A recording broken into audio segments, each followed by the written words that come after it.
Here it is. You've been dying for it. You've been asking for it. The sequel to function operations. Part 2. Dun dun dun. It's gonna be fun.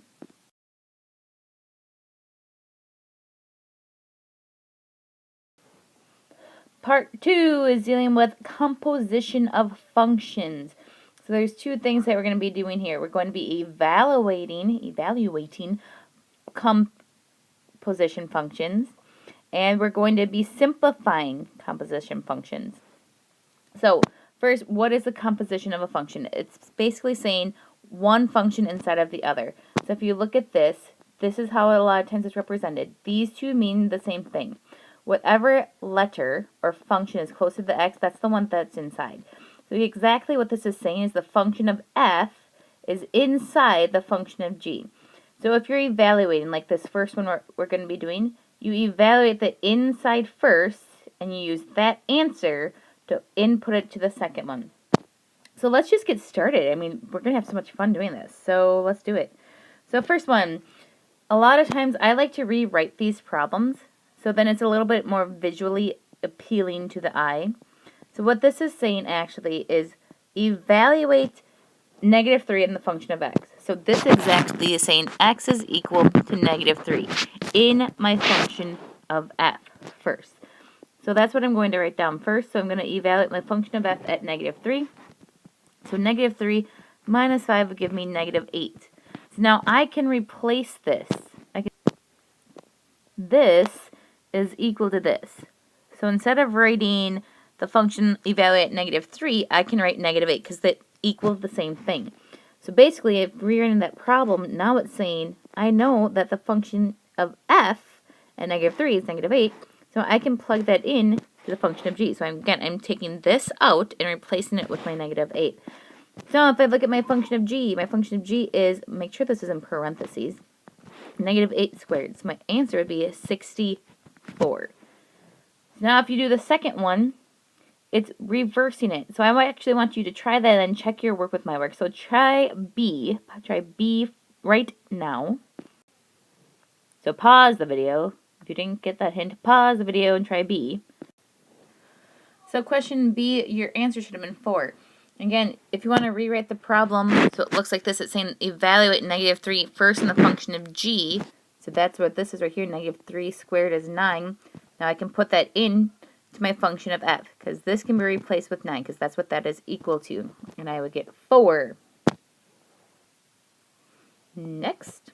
Now we're dealing with, okay, what if we just have the composition of functions without evaluating? So I can still rewrite this as function g of f of x. Now we already know the function of f is equal to x minus 5. So I'm going to write that down, and I'm also actually going to write down the function of g. So some people it's a little bit easier. I always tell you to write down both. So whatever on the inside here, I'm going to put a big box around the whole equation because it's saying this whole thing has to go inside the function of g. So I could rewrite this then as g of x minus 5 because that's what it's equal to. And this now is saying wherever there is an x in the function of g, so here's the only place where is the x, just the x, not any of the arithmetic. That's where I plug the x minus 5 in because this is saying x squared. That's what the g of x is saying, x squared. Well, this is being in place of the x. So I have x minus 5 squared. And that right there would be my final answer, composition of functions. So I want you to attempt to do D, E, and F. So these next 4 problems are a lot like what we just did, except now they're just different starting points. So now we're dealing with the function of h and the function of j. Again, we can write those letters as a function as any way we want. Like those are just the labeling, the names we call them. So the first question, if I want to rewrite this, saying the function of j of the function of h of x.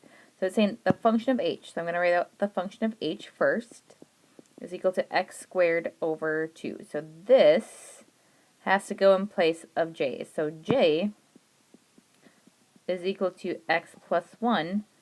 So wherever the x is, so just right here, you replace it with the function. So this composition function j of h of x would be equal to x squared over 2 plus 1. So that would be my final answer for this A. And for B, there's two ways that you can actually go about doing this. Remember, this is the same thing as j of h of negative 1. So if I want to evaluate this first, so the function of h at negative 1, that's the same thing as negative 1 squared over 2, which would just be 1/2, because negative 1 squared is positive 1. Now this is what it is equal to, so I can replace that 1/2 in for j, and that would be 1/2 plus 1, which is equal to 1.5 or 3/2. Now one thing you could have also done though, is it's saying the composition of j of h. We just found that right away, so I could have, if I wanted to, don't have to, obviously, but I could have, since I already found that, I could just replace, okay, negative 1 squared over 2 plus 1, because we already found the composition, and he evaluated that, and I still would have gotten the 3/2. Either way, you should still get the same answer. So right now, I want you to pause the video and do C and D by yourself. The other part of this section that we have a lot are word problems. So first thing, when you're doing a composition of word problems, you have to know what two scenarios we're dealing with. So this first one, we're talking about a store is offering 15% discount on all items, and employees get an extra 20% discount. So we want to write a composition of functions. First, we have to know what the two things we're talking about. So let's say if I want the store discount first, that's saying 0.85x. Where does the 0.85 come from? Well, think about this. If you're doing 15% discount, that means you're actually paying for 85% of it. And that's where this came from. So if I do 1 subtract 0.15, because again, that's 0.15 is the same thing as 15 as a decimal. 1 minus 0.15 would tell me how much I'm actually paying for the product. So my store discount is 0.85x. Now if I'm looking at my employee discount, it's saying that I get 20% discount. So that means I pay for 80% of the product. So this first one is asking to model taking 15% discount and then the 20%. So 15% first and then the 20%. That's the same thing as saying the function of e of s of x. So in this case, the 15% first, so that's on the inside, 0.85x, 15 first, and then the 20%. So I'm putting the large box into the small box, which is the same thing as 0.8 times 0.85x, which is equal to 0.68x. Now, if I want to model the other way, so reverse it, and we have taking the 20% discount and then 15, so the 0.8x would go first, and then you have the 15% discount. So that's where you replace the big box and little box, because this would be the function s of e. So you're doing the employee discount first. Now if I'm doing that, I would have 0.85 times the 0.8x. So when I multiply these together, I still get 0.68x. So now if I were employee, which discount would you like first? Well, in this scenario, not always, but in this scenario, it's the exact same thing. Same Z's. Okay, I'm going to work through the second one with you also. So you have a coupon. Ooh, a lucky coupon.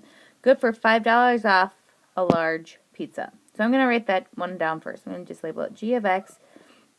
Let's say you have a pizza that costs X dollars and you have $5 off of it. That's my first function I have here. You also get 10% discount on any pizza if you show your student ID.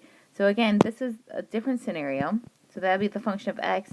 And you get 10% discount. So you're paying for 90% of that pizza. So the two things you're looking for then are the function g of x and the function f of g of x. Remember, you can write it either way.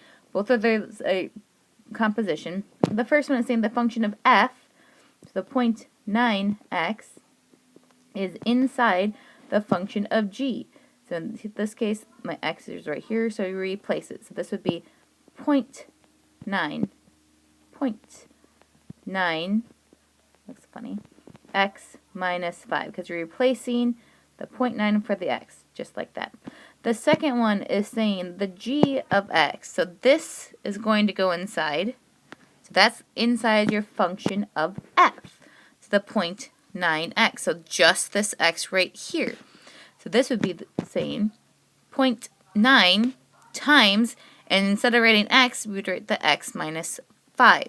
So you have to distribute that 0.9. So I get 0.9x minus $4.50. Now it's easier for you to actually look at the two equations and see which one would be a better deal. So it's already telling you that one of them is going to be a better deal. It's asking you to write and solve the composition.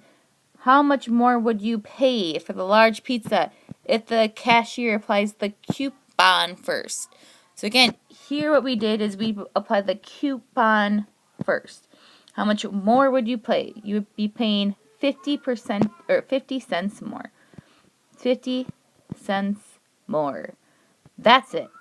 Well, 50 cents would be 2 gumballs, so that's kind of a big deal.